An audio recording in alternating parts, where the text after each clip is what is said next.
کوئی ایسی نشانیاں ہیں جو آپ کو آج کل نظر آتی ہوں کہ یہ شواہد ہیں، یہ ہمیں لیڈ کر رہے ہیں اس طرف؟ کچھ تو آپ نے بیان کر دی اس سے ہٹ کر. مطلب یہ کہ سب سے پہلی بات یہ اسرائیل کا قائم ہو جانا.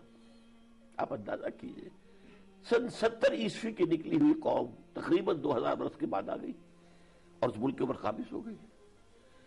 جو علامہ اقبال نے کہا تھا کہ ہے ارض فلسطین پہ یہودی کا اگر حق، ہسپانیہ پر حق نہیں کیوں اہل عرب کا. عربوں کو تو وہاں سے نکلے ہوئے ابھی 500 برس ہوئے ہیں، اور یہودی تو یہاں سے نکلے ہوئے تھے 1850 برس سے. یہ لا کے یہاں پہ بسا دیے، ان کی حکومت بن گئی. آج یروشلم پر ان کا قبضہ ہو گیا. اور یہ موشے دایان نے کہا تھا we have come again never to go back again now. تو الفاظ ہوئے تھے. تو یہ چیزیں جو ہے یہ اس کی علامت ہے کہ احادیث کے اندر جو نقشہ کھینچا گیا تھا آخری ایام کا وہ سامنے آ رہا ہے. ایک بریک قریب لے لیں ڈاکٹر صاحب، اور بریک میں آنے کے بعد میں آپ سے دوبارہ چاہوں گا کہ مسلمانوں کا کیا دنیا کے اختتام سے پہلے عروج ہے؟ ایک تو وہ وقت ہے جو حضرت مہدی کا ہے، کیا اس سے پہلے بھی کچھ ایسا وقت آئے گا؟ اس کے اوپر آپ سے چاہوں گا روشنی ڈالیں. ڈاکٹر اسرار صاحب، جو آج کی دنیا ہے جس میں ہم کہتے ہیں کہ امریکہ کہے تو ہم ہاں کہتے ہیں، وہ کہے تو ہم نہ کہتے ہیں، شاید باقی مسلمان ملکوں کی انکلوڈنگ سعودی عربیہ حالت مختلف نہیں ہے، کیا وقت کوئی ایسا ہے جس میں مسلمانوں کا دوبارہ سے عروج نظر آتا ہے؟ اصل میں امیڈیٹ فیوچر جو ہے وہ تو بہت بلیک اینڈ بلیک ہے. لیکن احادیث اور قرآن کی روشنی میں کیا ہے؟ اصل میں اب جو گریٹر اسرائیل بن جانا ہے، ارمگیڈون ہے، الملامۃ العظمیٰ ہے، اتنا قتل عام ہے، ویل للعرب من فتنۃ قد اقترب، حضور نے فرمایا بربادی ہے. تو یہ ظاہر بات ہے کہ ابھی، اور میں آپ سے پہلی گفتگو ہو رہی تھی تو میں عرض کر رہا تھا کہ قانون خداوندی ہے کہ اللہ تعالیٰ جس قوم کو اپنی کتاب اور اپنی شریعت دے وہ اس کی نمائندہ ہوتی ہے. اگر وہ اپنے عمل سے مس ریپرزینٹ کرے اللہ کو تو وہ اللہ کی نگاہ میں کافروں سے بڑھ کر مجرم ہے. آج ہم مسلمان وہاں کھڑے ہیں، آج ہم دنیا میں 1 انچ زمین نہیں دکھا سکتے although we are 1.5 billion کہ کہیں 1 انچ پر بھی ہم نے اللہ کا دین قائم کیا ہو کہ this is come and see this is Islam. یہ ہمارا نظام ہے، یہ ہمارے قوانین ہیں، یہ اس کے ثمرات ہیں، آؤ دیکھو. کہیں نہیں. تو ہم اسلام کو، آج کو اسلام کو دیکھ کر لوگ جو ہے اسلام سے متنفر ہوتے ہیں. اس حوالے سے ہم جو ہے اللہ کے مجرم ہیں. اچھا، ان مجرموں میں اگرچہ بحیثیت مجموعی عمومی طور پر پوری امت شامل ہے، کہیں بھی نہیں ہے، اسلام کہیں ہے ہی نہیں. ہم تو اسی مغربی نظام کو فالو کر رہے ہیں، وہی سیکولر نظام، وہی سود کے اور بینکنگ کی بنیاد کے اوپر ہماری معیشت کا نظام. اور اب وہ بے شرمی، بے حیائی اور ریانی اور جو بے پردگی ہے وہ بھی جس تیزی کے ساتھ آ رہی ہے. ڈاکٹر صاحب، اس کا کیا مراد یہ ہوگی کہ امام مہدی کے ظہور تک یہ سلسلہ ایسے ہی چلے گا؟ ایسے چلے گا، ایسے ہی چلے گا. اس کے اور حضرت مہدی کے ظہور کے درمیان کوئی ایسا وقت نہیں ہے جس میں ہم یہ کہیں کہ مسلمان دوبارہ سے اٹھیں گے یا خود سے کوئی خلافت راشدہ کا نظام قائم ہوگا؟ وہ حضرت مہدی سے آغاز ہوگا. البتہ اس سے پہلے شاید کہ یہ جو ممالک ہیں افغانستان، پاکستان، یہاں پہ کوئی اللہ کے مرضی سے اللہ کی کا خاص کو معجزہ ہو جائے، حالات یہاں بدلیں اور یہاں کوئی اسلامی حکومت قائم ہو جائے. میں اصل میں کہہ رہا تھا، آپ نے بات کاٹ دی، کہ اللہ کی امت جو ہے امت مسلمہ بحیثیت مجموعی تو سب مجرم ہے کہ کہیں بھی ہم نے اسلام کو قائم نہیں کیا، نو ویئر. لیکن سب سے بڑھ کر مجرم کون ہے؟ عرب ہے. کیوں؟ ایک تو ان کا اونچا مقام بہت تھا، جن کے رتبے ہیں سوا، ان کی سوا مشکل ہے. ان میں سے محمد تھے صلی اللہ علیہ وسلم، یہ تو بہت بڑا ہے. وہ تو جس کو مل گیا ہو گیا، یہ رتبہ بلند ملا جس کو مل گیا. پھر ان کی مادری زبان میں اللہ کا کلام ہے، انہیں سیکھنے نہیں پڑتی کوئی اور زبان، دے نو اٹ. لیکن انہوں نے کبھی قرآن کو اپنا امام نہیں بنایا، قرآن کے نظام کو قائم نہیں کیا. Nowhere in the world they are criminals number 1. اور ان کے اوپر سزا اللہ کی طرف سے آئی کھڑی ہے. یہ تو میں زیادہ دور نہیں دیکھ رہا. نمبر 2 مجرم جو ہے مسلمانان پاکستان ہے اللہ کی نگاہ میں. کیوں؟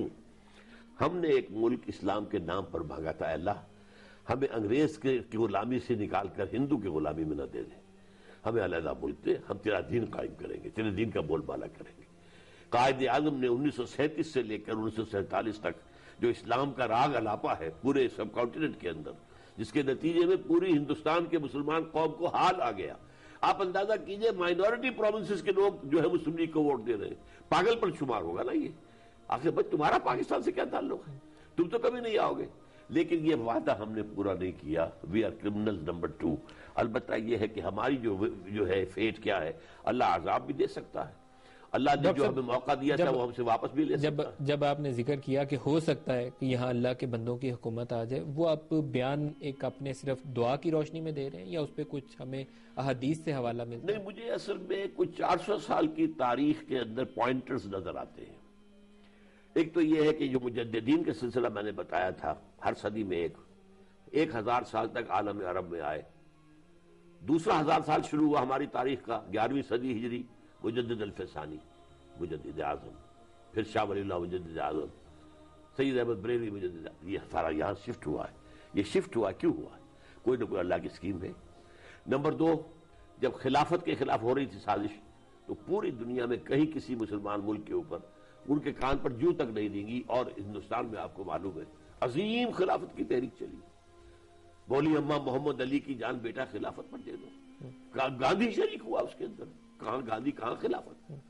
پھر یہ کہ جب تھرڈ ورلڈ کا ایک خاص فینومینن ہے، اس نے جب آزادی حاصل کی ہے یورپین کولونیلزم سے، تو تمام مسلمان ممالک نے اپنے لوکل نیشنلزم کو انووک کیا ہے۔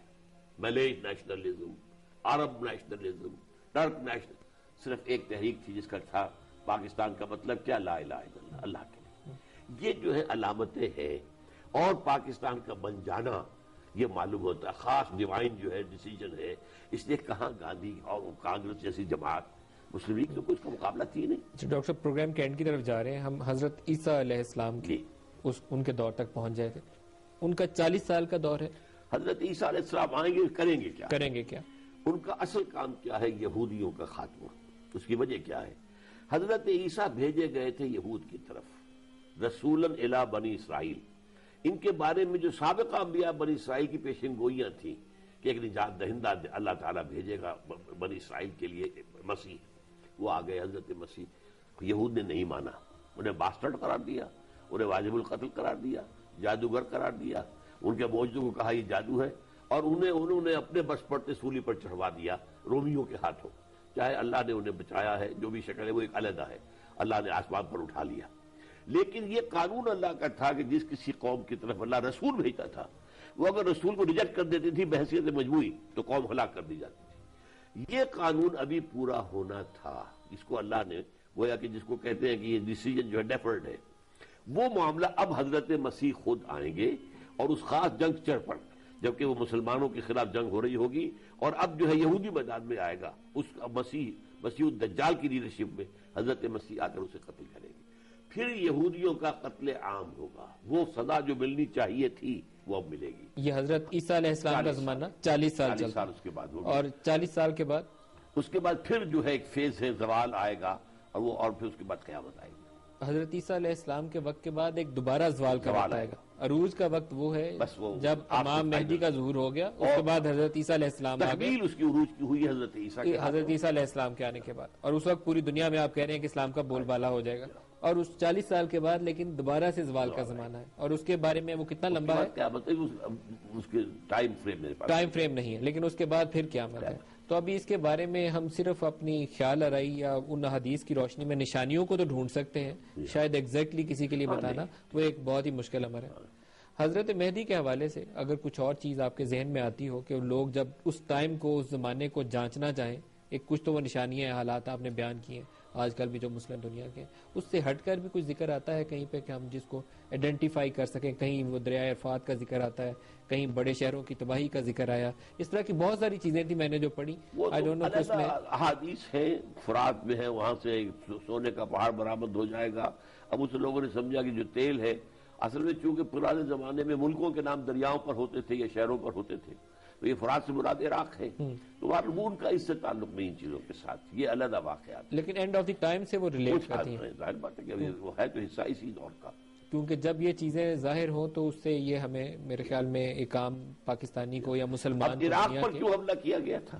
افغانستان پر اس لیے کیا گیا کہ یہاں پر وہ جو طالبان کی حکومت تھی، اگرچہ وہ پورا اسلامی نظام قائم نہیں کر سکی تھی، کچھ اسلامی سزائیں نافذ کی، اور معجزہ ہو گیا کہ پورے افغانستان میں امن ہو گیا، کرائم فری۔ ایک آرڈر ملا عمر کا اور پاپی کی کلٹیویشن زیرو۔ یہ گھنٹیاں بجی ہیں خطرے کی۔ وہ جو علامہ اقبال نے ایک شعر کہا تھا اپنی آخری جو زمانے کی نظم ہے ابلیس کی مجلس شورا، ابلیس نے کہا تھا عصر حاضر کے تقاضاؤں سے ہے، لیکن یہ خوف ہو نہ جائے آشکارا شرع پیغمبر کہیں، حضور صلی اللہ علیہ وسلم کی شریعت کا جو کی برکتیں جو ہے وہ کہیں دنیا میں ظاہر نہ ہو جائے. وہ ظاہر ہو رہی تھی تو nip the evil in the bud Afghanistan کا بیڑا غرق کیا. ادھر کیوں گئے تھے؟ وہاں کولیشن نہیں بن سکی کوئی ان سے. یہاں اسلام کا مسئلہ تھا تو سارا ویسٹرن ورلڈ مل گئی، پورا کرسچن ورلڈ.